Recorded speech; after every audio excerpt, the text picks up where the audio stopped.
Shemu'El, Ri'Shon, 1 Samuel 20. And David fled from Nevith in Ramah, and came and said before Jonathan, What have I done? What is my iniquity? And what is my sin before your father, that he seeks my life? And he said unto him, Far be it, you shall not die. Behold, my father will do nothing either great or small, but that he will show it me. And why should my father hide this thing from me? It is not so.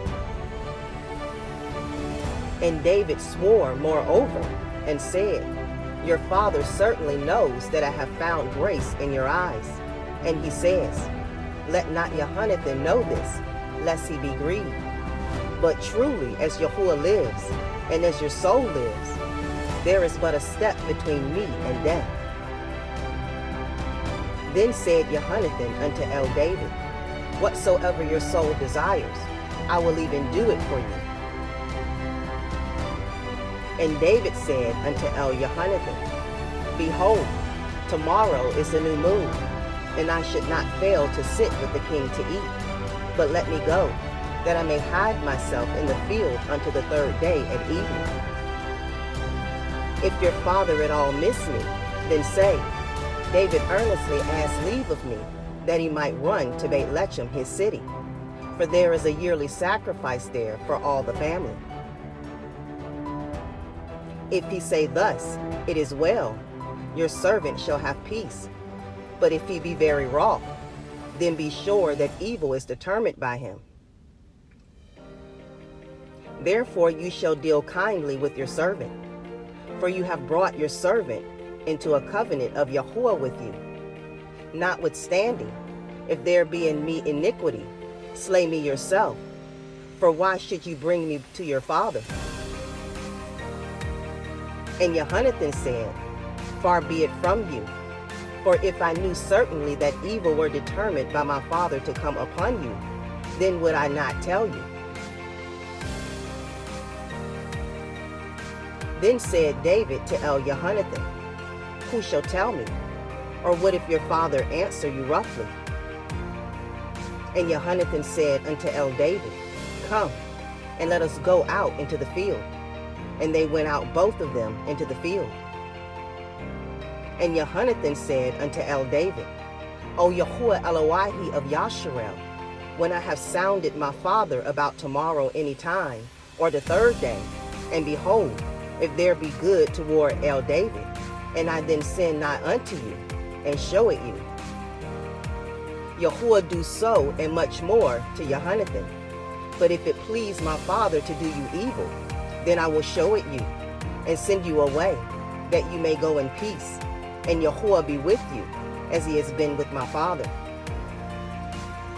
And you shall not only while yet I live show me the kindness of Yahuwah, that I die not, but also you shall not cut off your kindness from my house forever. No, not when Yahuwah has cut off the enemies of David, every one from the face of the earth.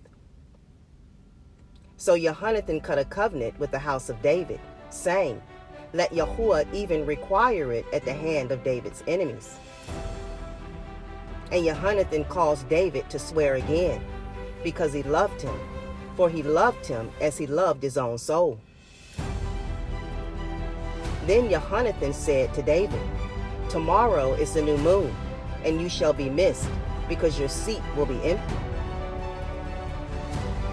And when you have stayed 3 days, then you shall go down quickly, and come to the place where you did hide yourself when the business was in hand, and shall remain by the stone Ezel.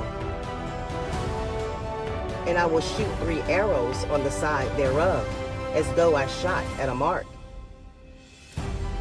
And behold, I will send a lad, saying, Go, find out the arrows. If I expressly say unto the lad, Behold, the arrows are on this side of you, take them, then come, for there is peace to you, and no hurt, as Yahuwah lives. But if I say thus unto the young man, Behold, the arrows are beyond you, go your way, for Yahuwah has sent you away. And as touching the matter which you and I have spoken of, behold, Yahuwah be between you and me forever. So David hid himself in the field, and when the new moon was come, the king sat him down to eat. And the king sat upon his seat, as at other times, even upon a seat by the wall.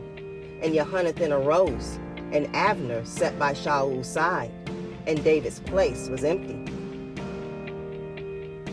Nevertheless, Shaul spoke not anything that day, for he thought, something has befallen him. He is not clean. Surely he is not clean. And it came to pass on the morrow, which was the 2nd day of the month, that David's place was empty. And Shaul said unto Jehonathan his son, Wherefore come not the son of Yeshai to me, neither yesterday nor today? And Jehonathan answered Shaul, David earnestly asked leave to me to go to Beit Lechem. And he said, Let me go, I pray you, for our family has a sacrifice in the city, and my brother, he has commanded me to be there. And now, if I have found favor in your eyes, let me get away, I pray you, and my brethren. Therefore he comes not unto the king's table. Then Shaul's anger was kindled against Jehonathan, and he said unto him, You son of the perverse rebellious woman, do not I know that you have chosen the son of Yeshai to your own confusion, and unto the confusion of your mother's nakedness? For as long as the son of Yeshai lives upon the ground, you shall not be established, nor your kingdom. Wherefore now send and fetch him unto me, for he shall surely die. And Jonathan answered Shaul's father, and said unto him, Wherefore shall he be slain? What has he done? And Shaul cast a javelin at him to smite him, whereby Jehonathan knew it was determined of his father to slay David. So Jehonathan arose from the table in fierce anger, and did eat no meat the 2nd day of the month, for he was grieved for David, because his father had done him shame. And it came to pass in the morning that Jehonathan went out into the field at the time appointed with David, and a little lad with him.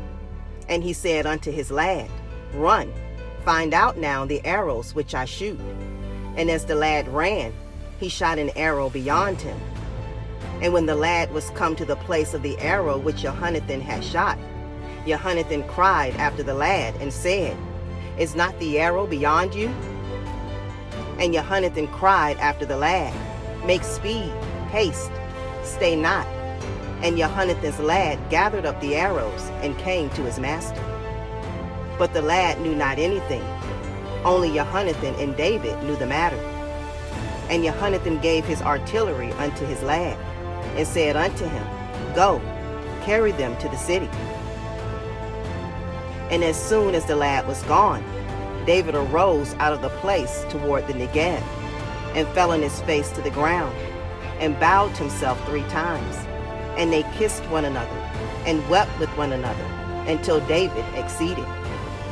And Jehonathan said to David, Go in peace, for as much as we have sworn both of us in the name of Yahuwah, saying, Yahuwah be between me and you, and between my seed and your seed forever. And he arose and departed, and Jehonathan went into the city.